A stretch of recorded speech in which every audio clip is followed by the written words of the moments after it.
আজ জানাবো পশ্চিমবঙ্গ দেশ এবং বিদেশের বাছাই করা গুরুত্বপূর্ণ 40টি তাজা সংবাদ।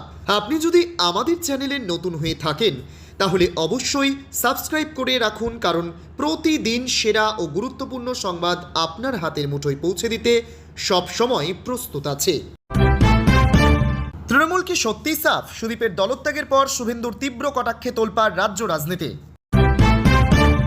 ভালোভাবে ফাইল দেখে নেবেন, এমনকি আটকে থাকা ফাইল নিয়ে কি করতে হবে বলে দিলেন শুভেন্দু।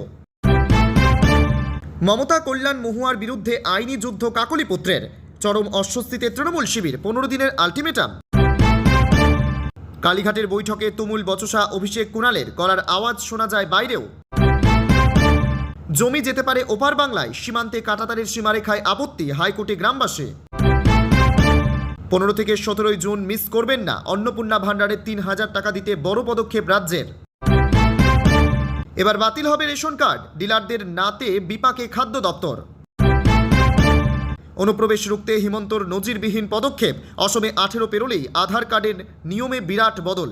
এবেলা ইউসুফকে হটিয়ে বহরমপুর থেকে দাঁড়াবেন মমতা, অবশেষে ভাইরাল খবর নিয়ে মুখ খুললেন সাংসদ।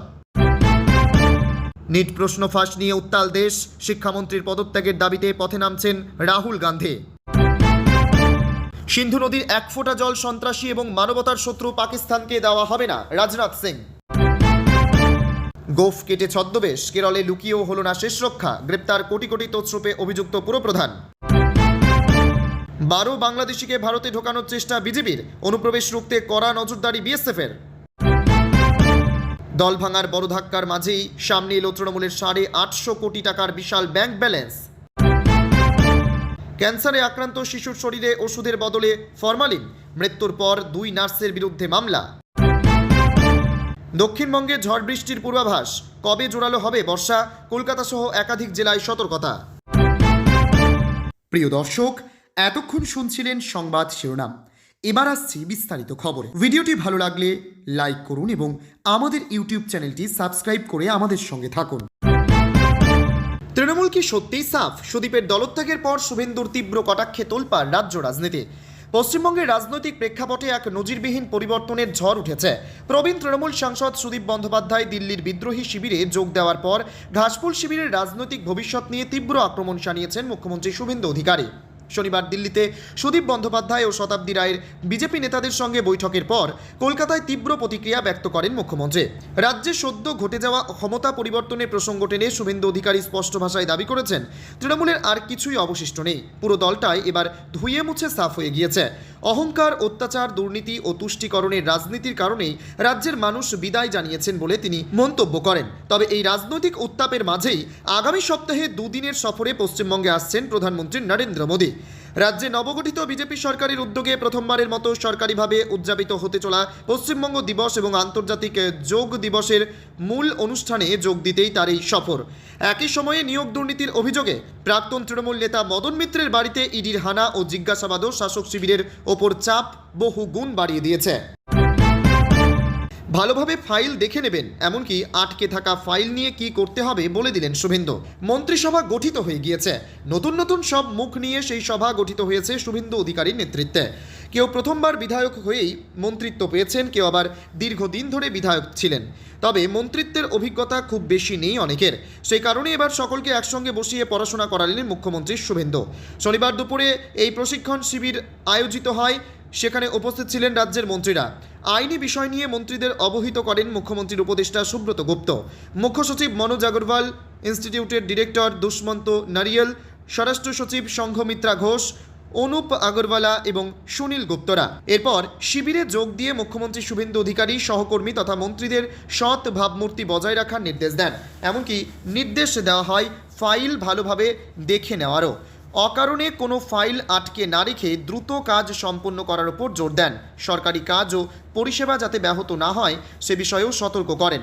এলাকায় সফরের সময় অপ্রয়োজনীয় নিরাপত্তা ব্যবস্থা না নেওয়ার পরামর্শ দেন। নতুন দায়িত্বকে চ্যালেঞ্জ হিসেবে গ্রহণ করে মানুষের পরিষেবা নিশ্চিত করার আহ্বান জানান মুখ্যমন্ত্রী। এর আগেই দপ্তর সামলানোর অভিজ্ঞতা রয়েছে শুভেন্দুর। তৃণমূল জামানায় তিনি বিভিন্ন দপ্তরের দায়িত্ব সামলেছেন। আর রয়েছেন নিশীথ প্রামাণিক, যিনি কেন্দ্রীয় প্রতিমন্ত্রী ছিলেন। তবে বাদবাকি সকলেই একদম নতুন মুখ। তাই দপ্তর সামলাতে গিয়ে কারো যাতে কোনো রকম সমস্যা না হয় সেই কারণেই আগে ভাগেই ক্লাস নিলেন শুভেন্দু অধিকারী। মমতা কল্যাণ মহুয়ার বিরুদ্ধে আইনি যুদ্ধ কাকলি পুত্রের, চরম অস্বস্তিতে তৃণমূল শিবির, 15 দিনের আলটিমেটাম। নির্বাচনের পর রাজনৈতিক সমীকরণ বদলাতেই এবার খোদ তৃণমূল শিবিরের অন্দরে তীব্র কাজিয়া এবং নজিরবিহীন কোন্দল সম্পূর্ণ জনসমক্ষে চলে এলো। টিকিট বন্টন এবং দলীয় অভ্যন্তরীণ বিতর্ককে কেন্দ্র করে এবার স্বয়ং মমতা বন্দ্যোপাধ্যায় এবং তার দলের একাধিক শীর্ষ নেতার বিরুদ্ধে সরাসরি আইনি নোটিশ পাঠালেন বারাসতের প্রবীণ নেত্রী কাকলি ঘোষ দস্তিদারের চিকিৎসক পুত্র বৈদ্যনাথ ঘোষ দস্তিদার। রাজ্যে রাজনৈতিক ক্ষমতার রদবদলের পর তৃণমূলের অন্দরের এই নজিরবিহীন গৃহযুদ্ধকে ঘিরে এখন তীব্র চাঞ্চল্য তৈরি হয়েছে রাজ্য রাজনীতিতে। ঘটনার সূত্রপাত বারাসত আসনের বিধানসভা ভোটের টিকিটকে কেন্দ্র করে।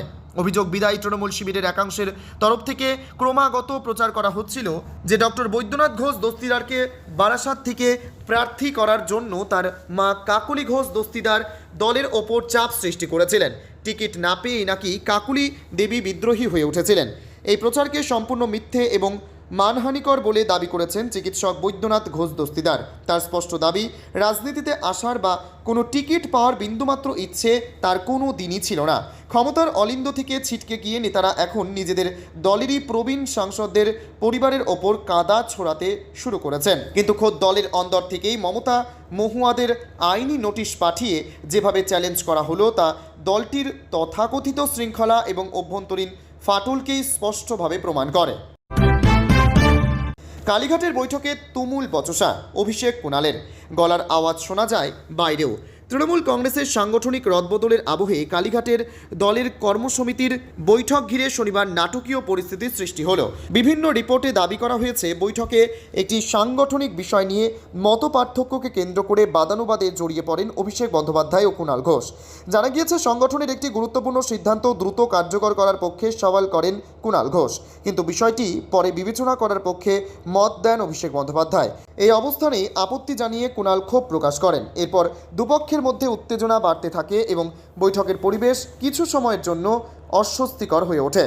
অভিষেকের আত্মসহায়ক সুমিত রায়কে নিয়ে সংবাদ মাধ্যমে দেওয়া কুণালের বক্তব্যের বিরোধিতা করেন অভিষেক। এ প্রসঙ্গে কুণাল বলেন, সুমিত দলের কেউ নয়, তাই সুমিতের হয়ে কথা বলার দায় তার নেই। পরে মমতাকেও কুণাল জানিয়ে দেন সুমিতের হয়ে ইতিবাচক কথা তিনি বলতে পারবেন না। এই সময় বর্ষিয়ান সাংসদ কল্যাণ বন্দ্যোপাধ্যায়ও উত্তেজনা কমাতে উঠে দাঁড়ান। দাবি করা হয় চিৎকার চেঁচামেচির আওয়াজ নাকি ঘরের বাইরেও শোনা যায়। বৈঠক শেষে অভিষেক কুণালের বাদানুবাদ নিয়ে তৃণমূলের কেউ মুখ খোলেননি। কুণাল বলেন, 100 বার দিয়েছে, সুমিত দলের কেউ নন, তাকে ডিফেন্ড করতে পারবো না, কিন্তু তোমাকে নিয়ে কিছু বলিনি। পরে মমতা বন্দ্যোপাধ্যায় উঠে এসে বলেন, এখন মাথা ঠান্ডা করে কাজ করতে হবে। মমতার পাশাপাশি এই দুজনকে সামলান কল্যাণ বন্দ্যোপাধ্যায়। জমি যেতে পারে ওপার বাংলায়, সীমান্তে কাঁটাতারের সীমারেখায় আপত্তি হাইকোর্টে গ্রামবাসে। রাজ্যে পালাবদলের পরেই আন্তর্জাতিক সুরক্ষার স্বার্থে সীমান্তে কাঁটাতার বসানোর কাজে দ্রুত অগ্রগতি আনতে চাইছে প্রশাসন। এরই মধ্যে উত্তর 24 পরগনার স্বরূপনগরের হাকিমপুরে কাঁটাতার বসানো ঘিরে নতুন বিতর্ক তৈরি হয়েছে। অদূর ভবিষ্যতে যার আজ পড়তে চলেছে কলকাতা হাইকোর্টেও। এর ফলে স্থানীয়দের অনেকের বসত বাটি জমি ওপার বাংলার ভূখণ্ডে চলে যাওয়ার সম্ভাবনা রয়েছে। আরসিকারি, পদ্মবিলা, দোহারকান্দা, হাকিমপুর ও তারালি সহ একাধিক সীমান্ত গ্রামের বাসিন্দাদের আশঙ্কা, প্রস্তাবিত ফেন্সিংয়ের ফলে স্কুল, মন্দির, মসজিদ, উপস্বাস্থ্য কেন্দ্র এবং বিস্তীর্ণ কৃষিজমি বেড়ার বাইরে চলে যেতে পারে। এতে এলাকার মানুষের দৈনন্দিন জীবনযাত্রা ও জীবিকা মারাত্মকভাবে ক্ষতিগ্রস্ত হবে বলে তাদের দাবি। কয়েক মাস আগে বিডিওর সঙ্গে আলোচনায় এ নিয়ে কোনো সমাধান সূত্র না মেলায় গ্রামবাসীদের একাংশ এবার কলকাতা হাইকোর্টের দ্বারস্থ হওয়ার চিন্তাভাবনা করছে বলে খবর।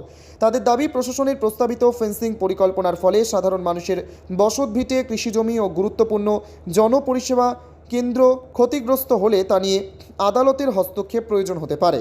ইতিমধ্যে বিষয়টি নিয়ে আইনজীবীদের সঙ্গে আলোচনা শুরু হয়েছে বলেও সূত্রের খবর। গ্রামবাসীদের বক্তব্য, তারা সীমান্তে ফেন্সিং নির্মাণের বিরোধী নন, দেশের নিরাপত্তার স্বার্থে সীমান্ত সুরক্ষা আরও শক্তিশালী হওয়া প্রয়োজন বলেই মনে করেন তারা। কিন্তু আন্তর্জাতিক নিয়ম মেনে 0 পয়েন্ট থেকে 150 গজ দূরে বেড়া নির্মাণ এবং ক্ষতিগ্রস্ত পরিবারগুলির জন্য যথাযথ ক্ষতিপূরণ ও পুনর্বাসনের ব্যবস্থা করার দাবি জানিয়েছেন তারা। এলাকাবাসীদের দাবি ও প্রশাসনিক পদক্ষেপ ঘিরে সীমান্ত এলাকায় এখন চর্চা তুঙ্গে। গোটা পরিস্থিতির ওপর নজর রাখছে প্রশাসন। 15 থেকে 17 জুন মিস করবেন না। অন্নপূর্ণা ভাণ্ডারে 3,000 টাকা দিতে বড় পদক্ষেপ রাজ্যের। অন্নপূর্ণা ভাণ্ডার প্রকল্পের জন্য রাজ্য সরকার চালু করল বিশেষ জনকল্যাণ শিবির। চলবে 15 থেকে 17 জুন। কিভাবে জানবেন আপনার এলাকার শিবিরের তারিখ, কবে থেকে মিলবে 3,000 টাকা, সব তথ্য জানুন এক ক্লিকে। অন্নপূর্ণা ভাণ্ডার প্রকল্পের ফর্ম ফিল আপ করতে গিয়ে রাজ্যের লক্ষ লক্ষ মহিলা এখন হিমশিম খাচ্ছেন। সাইবার ক্যাফে থেকে সরকারি অফিস, সব জায়গাতেই উপচে পড়া ভিড়, উপচে পড়া লাইন। এই জটিলতা কাটাতে এবার বড় উদ্যোগ নিল রাজ্য সরকার। মহিলাদের সুবিধার্থে চালু হলো বিশেষ জনকল্যাণ শিবির। এই শিবির থেকে সরাসরি ফর্ম ফিল আপ করে জমা দেওয়া যাবে এবং তাৎক্ষণিকভাবে অন্নপূর্ণা ভাণ্ডারের সুবিধা পাওয়ার প্রক্রিয়া শুরু করা যাবে। এই শিবিরগুলি থেকে সরাসরি ফর্ম ফিল আপ করে জমা দেওয়া যাবে এবং অন্নপূর্ণা ভাণ্ডার প্রকল্পের সুবিধা নিতে পারবেন মহিলারা। তবে হ্যাঁ, আগামী 15 থেকে 17 জুন পর্যন্ত এই শিবির আয়োজন করা হয়েছে। এর বাইরে আর সুযোগ পাওয়া যাবে না। যারা এখনও আবেদন করতে পারেননি তাদের জন্য দুশ্চিন্তার কারণ নেই। সরকার 90 দিনের সময়সীমা দিয়েছে, ফলে অনলাইন বা অফলাইনে পরে আবেদনের। এবার বাতিল হবে রেশন কার্ড, ডিলারদের নাতে বিপাকে খাদ্য দপ্তর। ভোটার তালিকার এসআইআর প্রক্রিয়ায় যাদের নাম বাদ গিয়েছে তাদের রেশন কার্ড বাতিলের প্রক্রিয়া শুরু করেছে পশ্চিমবঙ্গের খাদ্য দপ্তর। কিন্তু এই কাজে রেশন ডিলারদের সহযোগিতা না পেয়ে বিপাকে পড়েছেন আধিকারিকরা। জানুন পুরো ঘটনা 10টি পয়েন্টে। বিশেষ নিবিড় সংযোজন প্রক্রিয়া বা এসআইআর তালিকা থেকে যাদের নাম বাদ পড়েছে খাদ্য দপ্তর ঘোষণা করেছে তাদের রেশন কার্ড বাতিল করা হবে। রেশন কার্ড বাতিলের কাজ ত্বরান্বিত করতে ছুটির দিনেও খাদ্য দপ্তরের স্থানীয় অফিসে ডিলারদের সঙ্গে বৈঠক করছেন আধিকারিকরা। তবে ডিলাররা স্পষ্ট জানিয়ে দিচ্ছেন, সরকারি লিখিত নির্দেশিকা না এলে তারা কিছুই করবেন না। যারা এসআইআর তালিকা থেকে বাদ পড়েছেন কিন্তু ট্রাইব্যুনালে বা সিএ এর মাধ্যমে নাগরিকত্বের জন্য আবেদন করিয়েছেন তাদের রেশন কার্ড আপাতত বাতিল হচ্ছে না।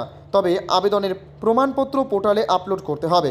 খাদ্য দপ্তর জানিয়েছে, ভোটার তালিকা থেকে যে মৃত বা স্থানান্তরিত ব্যক্তিদের নাম বাদ গেছে তাদের বেশিরভাগের রেশন কার্ড আগেই ব্লক বা বাতিল হয়ে গেছে।